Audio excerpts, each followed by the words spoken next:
James the Forager here.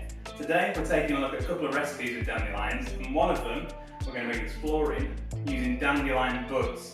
So these are the flower tops that are closed before they open, or early in the morning before the flowers have opened, and we're looking at turning those into capers in a couple of different ways.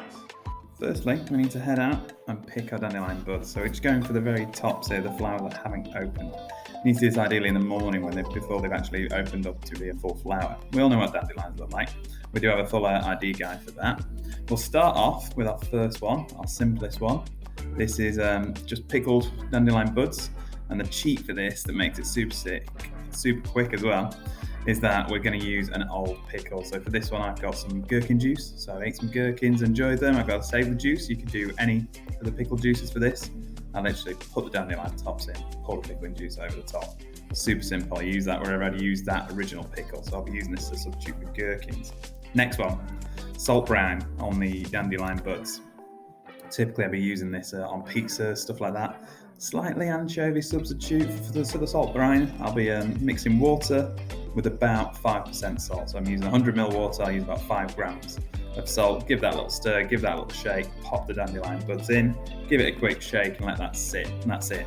Pickled salt brine dandelion buds. And then the last one is a bit more of a conventional pickle.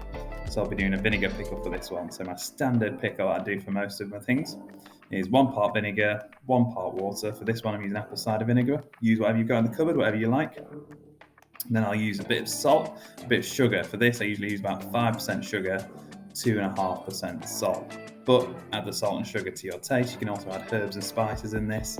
Again, give it a quick stir, give it a quick shake, put the dandelion buds in and let them set. So all of these things we want to be doing cold. So we want to make sure the liquid's cold and it goes back into the fridge. If we pour warm liquid on top of these or leave them out in the sun, they're going to think it's warm, they're going to think the sun's out, and the flowers are going to change from little closed buds, which are nice capers, they're going to open up to be full flowers. We're going to end up with a jar of pickled flowers. It can be used, it's just not a good substitute for capers.